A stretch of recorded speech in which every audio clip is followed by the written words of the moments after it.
Hello everyone, welcome to all of you. आप सबका बहुत बहुत स्वागत है हमारे इस ऑनलाइन लर्निंग प्लेटफॉर्म पे जिसका नाम है लेट्स स्टडी इंडिया। तो फ्रेंड्स, आज का जो हमारा यूनिट है, मतलब हमारी जो टॉपिक है, वो आपको पहले से पता है। पहले की वीडियो में भी हमने इकोनॉमिक इंपॉर्टेंस के बारे में बात की थी, जो कि एल्गी की इकोनॉमिक इंपॉर्टेंस को बता रही थी। अब एल्गी की इकोनॉमिक इंपॉर्टेंस में कल हमने देखा था कि एल्गी किस तरीके से सॉइल की फर्टिलिटी को इंक्रीज करने में हेल्प करती है। ये जो सारे टॉपिक आपको दिख रहे हैं, fertility, bio fertilisation, nitrogen fixation और सिम्बायोसिस, ये सारे टॉपिक कहीं ना कहीं एक दूसरे से रिलेट करते हैं। कैसे रिलेट करते हैं? रिलेट इस तरीके से करते हैं कि अगर सॉइल की फर्टिलिटी इंक्रीज हो रही है तो कैसे हो रही है कि उसमें बायो फर्टिलाइजर जो है वो ऐड हो रहे हैं। अगर हमने बायो फर्टिलाइजर ऐड किया तो सॉइल की फर्टिलिटी क्या हो रही है? इंक्रीज हो रही है। बायो फर्टिलाइजर ऐड करने के साथ साथ हमारे अगर मिट्टी में जो है ऑर्गेनिक मैटर के साथ साथ नाइट्रोजन भी प्रेजेंट है तो वो भी सॉइल की फर्टिलिटी को इंक्रीज करेगा। उसी तरीके से अगर सिम्बायोसिस एसोसिएशन करके कोई ऑर्गेनिज्म अपने फील्ड की प्रोडक्टिविटी को कैसे बढ़ाता है, कैसे वो हमारे लिए हेल्पफुल है, तो ये सारी चीज़ें कहीं ना कहीं सॉइल की फर्टिलिटी को, हमारी प्रोडक्टिविटी को, हमारे सॉइल की हेल्थ को, इन सारी चीज़ों को बढ़ाने में किस तरीके से हेल्प करती है, इसी के बारे में हम लोग कल की वीडियो से ही पढ़ रहे हैं।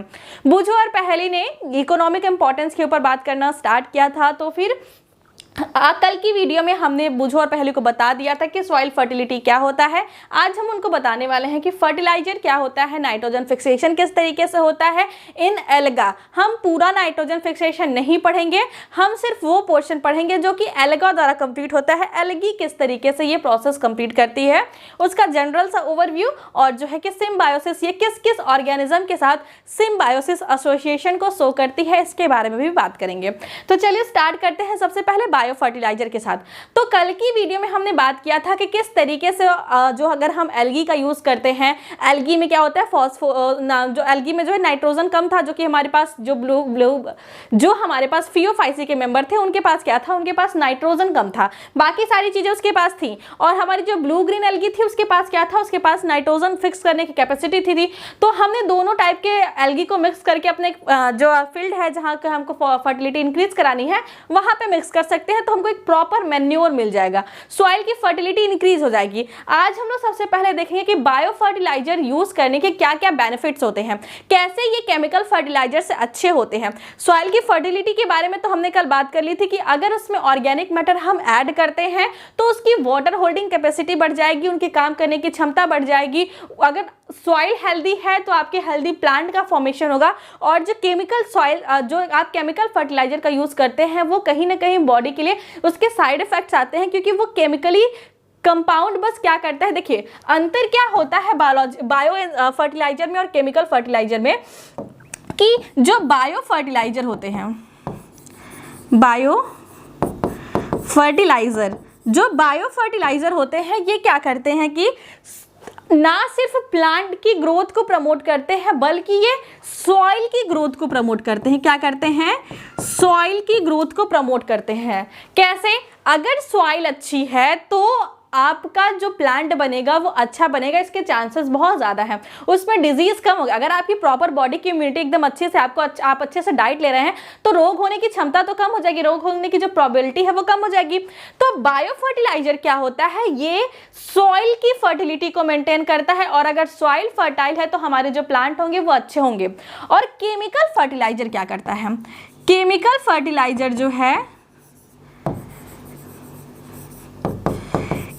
फर्टिलाइजर जो है ये क्या करता है, ये हमारे प्लांट को वो चीजें प्रोवाइड करता है जो कि उनको ग्रोथ के लिए चाहिए। सॉइल से इसको कोई मतलब नहीं। जैसे क्या होता है कि हम लोग खेत में कभी यूरिया की खाद डाल देते हैं, कभी जो है पोटास डाल देते हैं, कभी जो है कि हम लोग क्या करते हैं, कभी उसमें सल्फर डाल देते हैं, कभी उसमें अदर केमिकल कैल्शियम डाल देते हैं। तो इस तरीके से हम अलग अलग जो है केमिकल फर्टिलाइजर को खेत में ऐड करते हैं। कौन कौन सा? जो कि प्लांट की ग्रोथ के लिए चाहिए। यहाँ पे हम लोग डायरेक्ट बात कर रहे हैं कि प्लांट को क्या चाहिए वो प्लांट को दे दो, प्लांट की ग्रोथ हो जाएगी। यहाँ पे हम लोग बात कर रहे हैं कि जो सॉइल है उसकी फर्टिलिटी कैसे मेंटेन करें, सॉइल को कैसे ऐसा बनाए कि हमारा प्लांट की ग्रोथ अच्छी हो।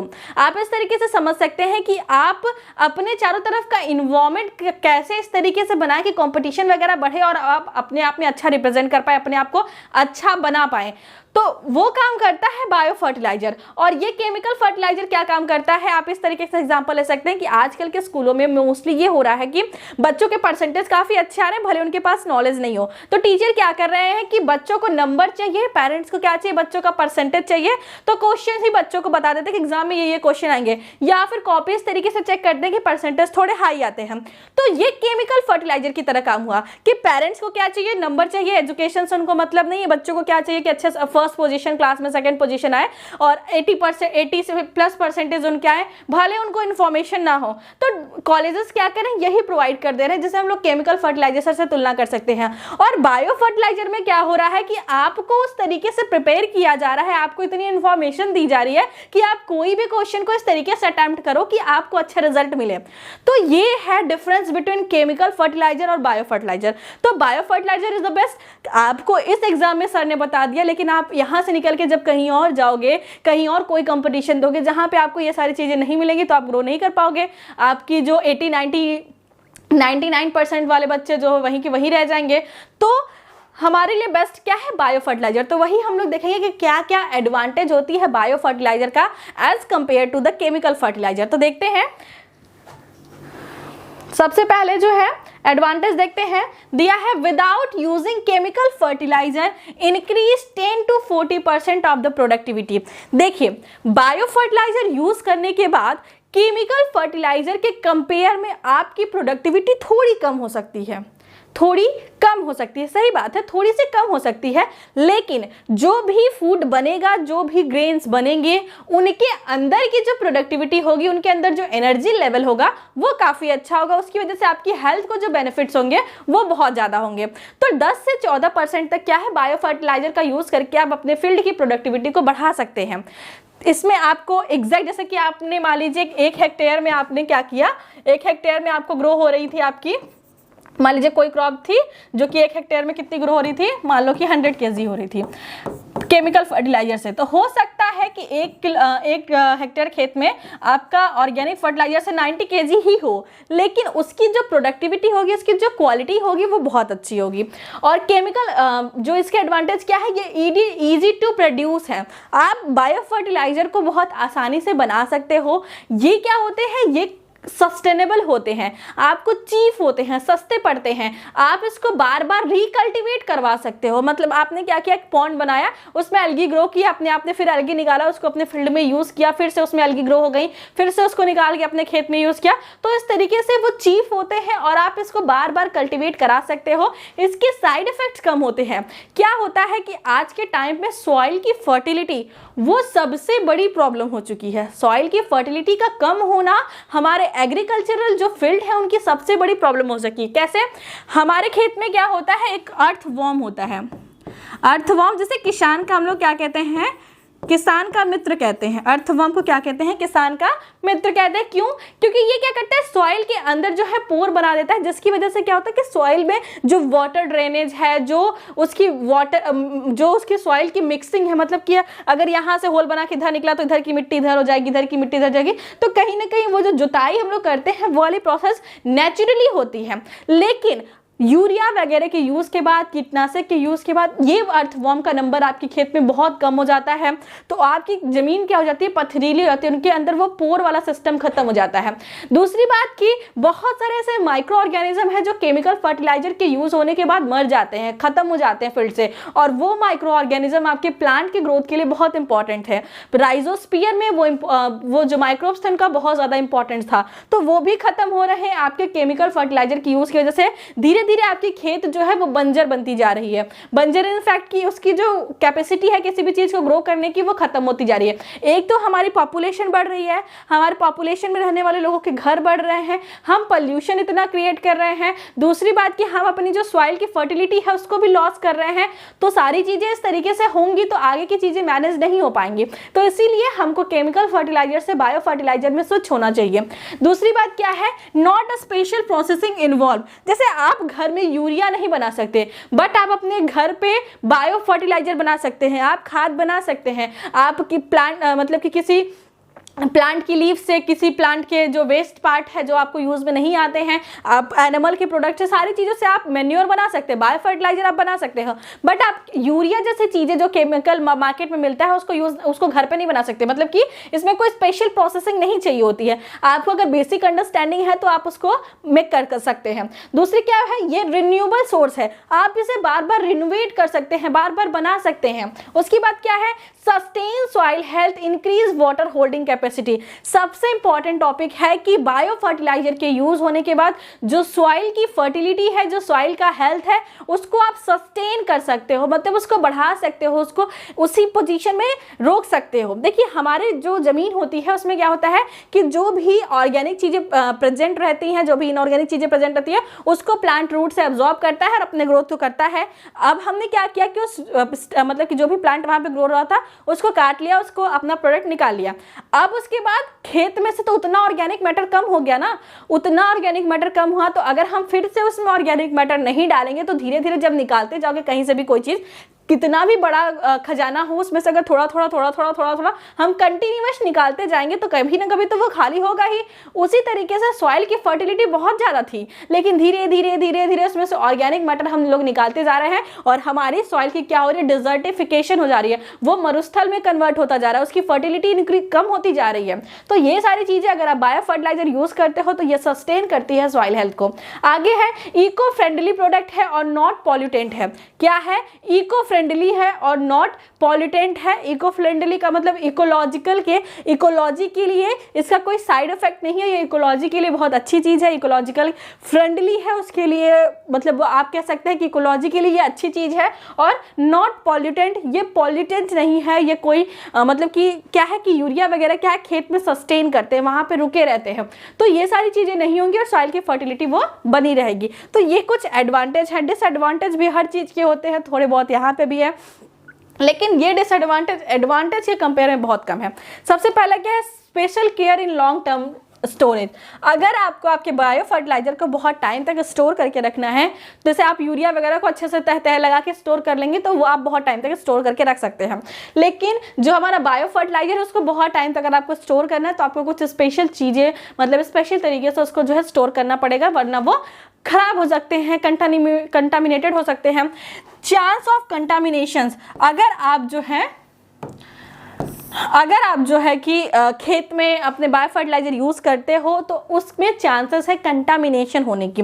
कंटामिनेशन इन फैक्ट कि आपने मान लो कि कोई अलगा अपने खेत में उसके फर्टिलाइजर को यूज़ किया तो वहाँ पे ऑर्गेनिक मैटर की अधिकता के कारण बहुत सारे अदर अलगा भी ग्रो हो सकते हैं, बहुत सारे अदर माइक्रो ऑर्गेनिज्म ग्रो हो सकते हैं जो कि शायद आपके खेत को मतलब खराब भी कर सकते हैं। लेकिन अगर आप इसकी प्रॉपर केयर करते हैं, कहीं पर भी सड़न वगैरह नहीं होने देते हैं, प्रॉपर खाद बनाने के बाद, प्रॉपर प्रोसेस होने के बाद ही उसको खेत में मतलब कि डालते हैं, तो कंटामिनेशन वगैरह की चांसेस बहुत कम हो जाती हैं। Loss their effectiveness if the environment is unfavourable. मान लीजिए कि आपने खेत में अपने क्या है बायो फर्टिलाइजर डाला है और टेम्परेचर बहुत ज़्यादा हो गया या फिर बहुत ठंडा हो गया, बहुत कम हो गया, तो ऐसी कंडीशन में क्या है कि ये अपनी इफेक्टिवनेस को खत्म कर देती है, इनकी उतनी इफेक्टिवनेस नहीं होती। तो ये सारी चीज़ें तो केमिकल फर्टिलाइजर के साथ भी होती हैं कि अगर आपने मान लो थोड़ा सा ज़्यादा अमाउंट में यूरिया वगैरह डाल दिया तो भी पेड़ सूख जाएंगे। अगर आपने डाला और उसके बाद तुरंत बारिश हो गई तो उसकी इफेक्टिवनेस खत्म हो जाएगी। अगर आपने डाला और तुरंत क्या हुआ कि बहुत ज़्यादा धूप होने लगी तो जहाँ जहाँ पत्ती पे वो दवा पड़ी रहेगी, जहाँ जहाँ पत्ती पे वो फर्टिलाइजर पड़ा रहेगा, वो सारे पार्ट्स खराब हो जाएंगे। तो ये कोई बहुत बड़ा मतलब कि आप कह सकते हैं डिसएडवांटेज नहीं है, लेकिन कुछ डिसएडवांटेज भी हैं बायो फर्टिलाइजर के, जिसके बारे में मैंने आपको बता दिया। अब हम चलते हैं कि ये नाइट्रोजन फिक्सेशन में एल्गी का क्या योगदान है, एल्गी क्या करती है नाइट्रोजन फिक्स करके। मैंने आपको कल की वीडियो में बताया था कि नाइट्रोजन फिक्सेशन करना क्यों इंपॉर्टेंट है, क्योंकि किसी भी यूकैरियोट के पास एक कैपेसिटी नहीं होती है कि वो दो नाइट्रोजन के बीच में जो ट्रिपल बॉन्ड्स होता है उसको ब्रेक कर सकते। इसकी कैपेसिटी सिर्फ किसके पास होती है, प्रोकैरियोट्स के पास होती है। और किसकी हेल्प से ये करते हैं, कि एंजाइम होता है जिसे हम लोग कहते हैं नाइट्रोजिनेज एंजाइम। नाइट्रोजिनेज एंजाइम, इसी एंजाइम की सहायता से जो है नाइट्रोजन के बीच का ब्रेक टूटता है, बॉन्ड ब्रेक होता है, और जो ये नाइट्रोजन है ये अमोनिया के फॉर्म में प्लांट में, मतलब अमोनिया के फॉर्म में क्या होती है, स्टोर होती है या फिर अमोनिया के फॉर्म में कन्वर्ट होती है। तो ये नाइट्रोजन फिक्सेशन का काम हमारे साइनोबैक्टीरिया करते हैं, और साइनोबैक्टीरिया की ये स्पेशल क्वालिटी उनके हेटेरोसिस्ट में होती है। हेटेरोसिस्ट में देखिए कुछ स्पेशल बातें हैं जो कि नाइट्रोजिनस एंजाइम के बारे में है कि नाइट्रोजिनस एंजाइम जो होता है ये एक एनएरोबिक कंडीशन में काम करने वाला एंजाइम है। किस कंडीशन में? एनएरोबिक।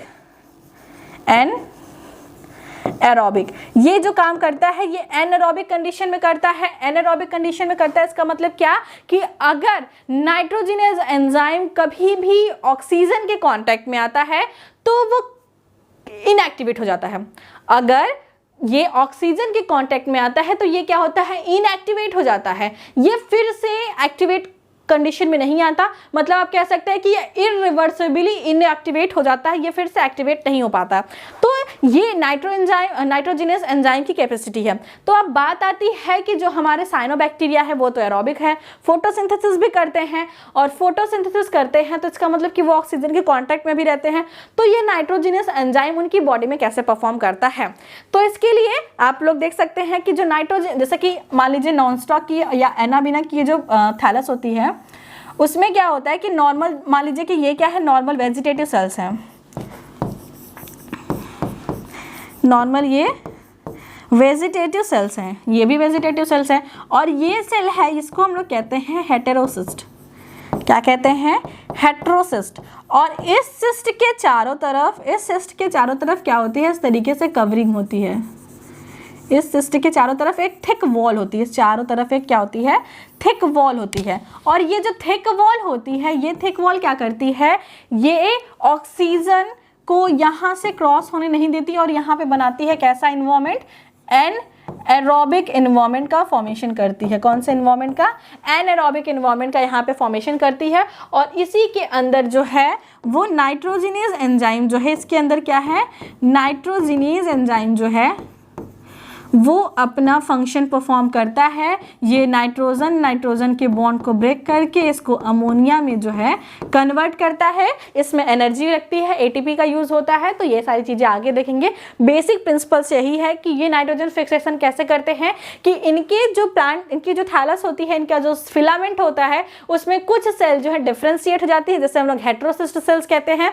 इनके ये जो सेल्स होती हैं ये कलरलेस होती है, इनके पास क्लोरोफिल प्रेजेंट नहीं होता है। और ये जो सेल्स होती हैं ये इनके अंदर फोटोसिंथेसिस कैपेसिटी नहीं होती, ये अपने चारों तरफ एक थिक वॉल बना लेती हैं जो कि ऑक्सीजन के लिए इम्परमिएबल होती है। और इसी के अंदर नाइट्रोजिनस एंजाइम प्रेजेंट होता है जो कि नाइट्रोजन को फिक्स करके प्लांट के अदर पार्ट तक प्रोवाइड करता है। और इसी नाइट्रोजन फिक्सेशन के द्वारा हमारे जो है नाइट्रोजन हमारे इन्वायरमेंट से हमारे सॉइल में मिक्स होता है, जो कि हमारे प्लांट और अदर ऑर्गेनिज्म भी यूज करते हैं। तो आगे चलते हैं, नाइट्रोजन फिक्सेशन के बारे में थोड़ी सी चीजें देख लेते हैं कि all known nitrogen fixing organism are prokaryotes. मैंने आपको कल ही बताया था कि जितने भी नाइट्रोजन फिक्स करने वाले ऑर्गेनिज्म के बारे में बात हुई है वो सारे के सारे क्या हैं? वो सारे के सारे क्या हैं? प्रोकैरियोट्स हैं। क्या है? प्रोकैरियोट्स हैं। उसके बाद in nitrogen fixation and to form the atmospheric is fix the enzyme nitrogenase. जो नाइट्रोजिनेस एंजाइम है यही फिक्स करता है नाइट्रोजन को अमोनिया के फॉर्म में। तो ये सारी जो बेसिक चीजें आपने पढ़ी होंगी। उसके बाद क्या दिया है? Using ATP as a source of energy. ये क्या करता है? एटीपी को as a source of energy use करता है। किसके लिए? नाइट्रोजन को फिक्स करने में in the form of ammonia. कौन करता है? प्रोकैरियोटिक सेल्स करते हैं। प्रोसेस क्या दिया है इसमें जो है कि मेटाबॉलिकली एक्सपेंसिव प्रोसेस है, मतलब कि इसमें क्या है? एनर्जी लगती है काफ़ी ज़्यादा।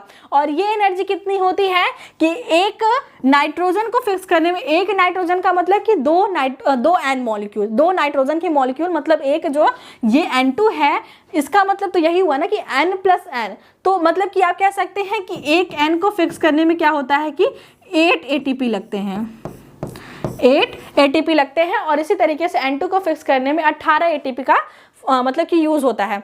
इक्वेशन क्या है? इक्वेशन क्या है? इक्वेशन है N2 ऑक्सी, मतलब कि नाइट्रोजन को अगर फिक्स करना है तो आपको 8 हाइड्रोजन और 8 इलेक्ट्रॉन की यूज मतलब पड़ेगी और 16 ATP का यूज पड़ेगा। इसके बाद आप रिएक्शन करके 2NH3 और H2 + 16 ADP और 16 जो है फॉस्फेट का फॉर्मेशन होगा। मतलब कि यहाँ पे से ATP में से हमने क्या किया कि ATP को ADP में कन्वर्ट कर दिया और यहाँ पे हमारे ADP के बाद जो है वो पायरोफॉस्फेट रिलीज हो गया। ये सारी चीजें जब हम लोग कंप्लीट डिस्कशन करेंगे नाइट्रोजन फिक्सेशन के बारे में तो वहाँ पे क्लियरली समझेंगे। आप ये समझ सकते हैं कि क्या होता है कि एक बार जब N यहाँ पे देखते हैं, एक ये प्रोसेस जो है ना कि तीन स्टेप्स में कंप्लीट होती है। पहले क्या होता है कि n जो है वो इस फॉर्म में रहता है, फिर इसको हम लोग ब्रेक करते हैं और ये किस फॉर्म में कन्वर्ट हो जाता है, ये इस फॉर्म में कन्वर्ट हो जाता है। ठीक है, अब ये NH था हमारे पास, NH था, इस फॉर्म में था। अब एक बॉन्ड और ब्रेक होगा और ये इस फॉर्म में कन्वर्ट हो जाएगा, ये इस फॉर्म में कन्वर्ट हो जाएगा। और उसके बाद जो है हमारा जो ये है NH2 जो है, ये NH2 क्या होगा, NH3 के 2 मॉलिक्यूल में कन्वर्ट हो जाएगा। और हमारे पास जो है कि ये प्रोसेस जो है ये कंप्लीट हो जाती है। और इस प्रोसेस को कंप्लीट करने में हमको 8 ATP का यूज़ होता है। और यहाँ पे जैसे कि यहाँ पे 8 हुआ तो मतलब कि क्या कहते हैं कि एक मॉलिक्यूल के लिए 8 हुआ और 2 मॉलिक्यूल के लिए हमारे यूज़ यहाँ पे कितने होते हैं, 16 ATP का यहाँ पे यूज़ होता है। तो ये तो बेसिक से अंडरस्टैंडिंग हो गई। आगे चलते हैं हम, यहाँ पे एक फिगर है, इसमें आप देख सकते हैं कि क्या है कि हमारे पास जो है ये इसकी नॉन स्टॉक की या ना बिना की जो भी साइनो बैक्टीरिया है, साइनो जो एल्गी है, ब्लू ग्रीन एल्गी जो है उनकी क्या है, ये वेजिटेटिव सेल्स है। और बीच में ये जो सेल है ये इनकी क्या है, एक मिनट मैं आपको थोड़ा सा हाईलाइट करके बताती हूँ कि ये जो है ये इनकी क्या है, ये इनकी है वेजिटेटिव सेल्स, ये भी इनकी वेजिटेटिव सेल्स है। और ये इनकी जो सेल्स है, ये इनकी जो सेल है, ये सेल आपकी है, ये सेल आपकी है हेटेरोसिस्ट वाली सेल। इस सेल में देखिए हो क्या रहा है कि हमारे पास कार्बन कंपाउंड है और नाइट्रोजन कंपाउंड यहाँ पे जा रहा है। कार्बन कंपाउंड यहाँ से आ रहा है और नाइट्रोजन कंपाउंड यहाँ से जा रहा है। क्या हो रहा है कि हमारे पास नाइट्रोजिनेज एंजाइम है, ये बाहर से क्या कर रहा है, नाइट्रोजन ले रहा है, मतलब इन्वायरमेंट से नाइट्रोजन के मॉलिक्यूल्स को ले रहा है। और ये मॉलिक्यूल्स फिर यहाँ पे ATP का यूज हो रहा है जो कि फोटोसिस्टम 1 से बन रहा है। देखिए फोटोसिंथेसिस में 2 सिस्टम यूज होते हैं, फोटोसिस्टम 1 और फोटोसिस्टम 2। फोटोसिस्टम 1 जो है वहां पे ऑक्सीजन इवॉल्व नहीं होता, जबकि फोटोसिस्टम 2 जो होती है वहां से ऑक्सीजन इवॉल्व होती है। तो यहाँ पे हम फोटोसिस्टम A का यूज करके, फोटोसिस्टम फर्स्ट का यूज करके ATP का फॉर्मेशन कर रहे हैं।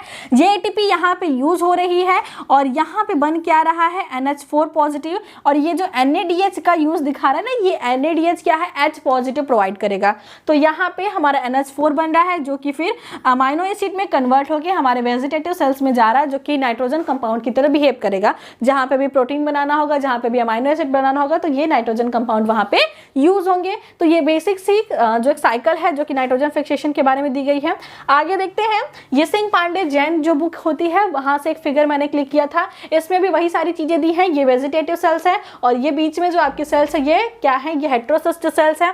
इसमें हो क्या रहा है कि फोटोसिस्टम 1 है जहां पे ATP का फॉर्मेशन हो रहा है और ये ATP जा रहा है नाइट्रोजिनेज एंजाइम के पास, जो कि बाहर से नाइट्रोजन गैस को लेके आ रहा है और नाइट्रोजिनेज के सहायता से ये अमोनिया में कन्वर्ट हो रहा है। अमोनिया में कन्वर्ट होने के बाद ये ग्लूटामेट सिंथेटेज में कन्वर्ट हो रहा है। ग्लूटामेट सिंथेटेज के बाद ये ग्लूटामेट और ग्लूटामाइन में कन्वर्ट हो रहा है। उसके बाद जो है ये वेजिटेटिव सेल्स में जो है इसका ट्रांसफर हो रहा है। इस तरीके से जो है कि इस तरीके से जो है नाइट्रोजन साइकिल यहाँ पे कंप्लीट हो रही है। और हमारे पास जो नाइट्रोजन के कह सकते हैं कि हमारे पास जो नाइट्रोजन के जो यूजर्स हैं, हमारे पास जो नाइट्रोजन के यूज हैं वो प्लांट में कंप्लीट हो रहे हैं, वो साइनोबैक्टीरिया में कंप्लीट हो रहे हैं। यहाँ पे दिया है नाइट्रोजिनेज एंजाइम के बारे में कि इस एंजाइम में क्या है, डाइनाइट्रोजिनेज होते हैं, मॉलिबेडनम और आयरन प्रोटीन का बना हुआ ये एंजाइम होता है। इसमें निफ जीन होते हैं, HDA जीन होते हैं। ये इसमें क्या होता है कि ये ऑक्सीजन के लिए बहुत ज़्यादा सेंसिटिव होते हैं और ये ऑक्सीजन के प्रेजेंस में इनएक्टिवेट हो जाते हैं। और वही चीज़ यहाँ पे दिया है कि इसमें क्या है, फाइकोबिलिन प्रोटीन एब्सेंट होते हैं, इसीलिए यहाँ पे फोटोसिस्टम 2 एक्टिवेट नहीं होता है। और जो है कि इसमें PS2 जो है एब्सेंट होता है, इसीलिए यहाँ पे ऑक्सीजन इवॉल्व नहीं होती और एनारोबिक कंडीशन बनी रहती है। तो ये चीज़ें आप लोग एक बार पढ़ लेंगे, याद कर लेंगे कि इसमें कौन कौन से मॉलिक्यूल्स होते हैं। मॉलिबेडनम होता है और आयरन प्रोटीन्स होते हैं, ये ऑक्सीजन के प्रेजेंस में इनएक्टिवेट हो जाते हैं और इनके अंदर जो है फाइकोबिलिन प्रोटीन एब्सेंट होते हैं, जिसकी वजह से इनके अंदर PS2 जो है काम नहीं करता और यहाँ पे ऑक्सीजन इवॉल्व नहीं होती। ये नाइट्रोजन फिक्सेशन के बारे में थोड़ी सी बातें थी। अब हमको देखना है क्या, सिम्बायोसिस के बारे में। किसके बारे में, सिम्बायोसिस के बारे में। तो सिम्बायोसिस क्या होता है, फिजिकल एसोसिएशन होता है। ये सिम्बायोसिस में क्या होता है, association.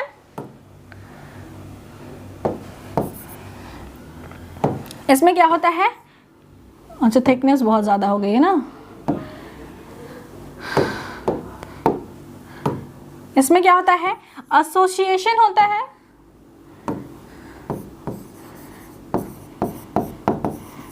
association of two different group। इसमें क्या होता है, फिजिकल एसोसिएशन आप कह सकते हैं दो डिफरेंट ग्रुप का होता है जो कि दोनों एक दूसरे को पॉजिटिवली इंटरैक्ट करते हैं, दोनों एक दूसरे को पॉजिटिवली इंटरैक्ट करते हैं, मतलब कि आप और हम साथ में रहते हैं, दोनों को बेनिफिट होता है। इसके बारे में मैंने आपको बेसिक चीजें कल बताई थी।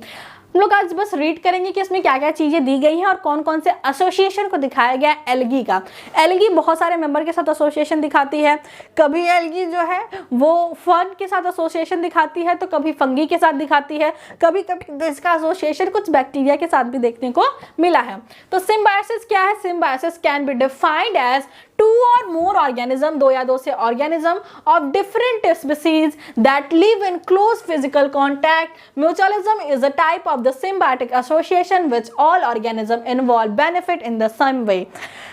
वही चीज जो मैंने आपको बताई कि सिम्बायोसिस क्या है, ये दो या दो से मतलब कि टू या मोर ऑर्गेनिज्म का जो कि डिफरेंट स्पीसीज के हैं उनका एक फिजिकल एसोसिएशन होता है जो कि दोनों को पॉजिटिवली या दोनों को बेनिफिट प्रोवाइड करता है। म्यूचुअलिज्म जो है, जो उसमें दोनों को बेनिफिट होता है, वो भी सिम्बायोसिस एसोसिएशन का ही एक टाइप है।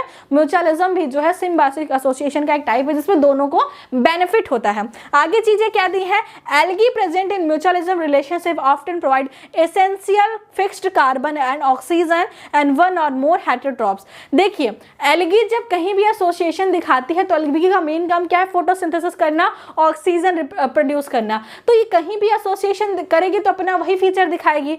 जैसे कि मैं आप लोगों को पढ़ाती हूँ, मेरा काम है पढ़ाना और पढ़ना, तो मैं अगर किसी भी मतलब किसी भी इंस्टीट्यूट में पढ़ाती हूँ, चाहे ऑफलाइन पढ़ाती हूँ चाहे ऑनलाइन पढ़ाती हूँ, तो मैं कहीं भी जाऊँगी किसी के साथ एसोसिएट होंगी तो वो मैं उनको पढ़ाऊंगी ही। तो जो एल्गी का फीचर्स है कि उनका काम क्या है, ऑक्सीजन बनाना, उनका काम है फोटोसिंथेसिस करना, तो वो वही काम करेंगे चाहे वो किसी भी चीज के साथ एसोसिएशन करे, चाहे वो लाइकेन में फंगी के साथ करे, चाहे वो हायर प्लांट के साथ करे, चाहे वो फर्न्स के साथ करे। तो जो इनका स्पेशल फीचर्स है ये वही जाके परफॉर्म करेंगी और अदर हेटेरोट्रॉफ के साथ, जो अदर हेटेरोट्रॉफ को इसका बेनिफिट मिलेगा।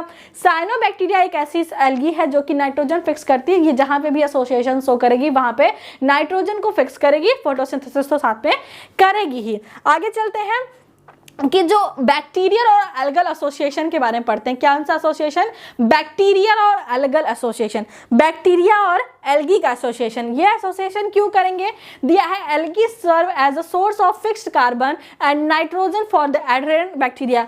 तो एल्गी और बैक्टीरिया दोनों लोग सिम्बायोटिक एसोसिएशन में आते हैं। एल्गी क्या करती है, भोजन बनाती है और क्या करती है कि नाइट्रोजन फिक्स करती है, किसके लिए, बैक्टीरिया के लिए। अपने भी यूज करती है, बैक्टीरिया भी यूज करता है।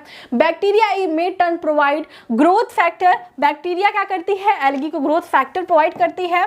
उसके साथ साथ ये एल्गी को क्या प्रोवाइड करती है, विटामिन प्रोवाइड करती है, चिलेटर्स प्रोवाइड करती है, या फिर जो है कि इनऑर्गेनिक न्यूट्रिएंट प्रोवाइड करती है, जैसे आयरन हो गया, C2O2 हो गया, और उसके बाद NH4 positive, NO, PO3 minus, ये सारे जो इनऑर्गेनिक न्यूट्रिएंट है वो प्रोवाइड करेगी।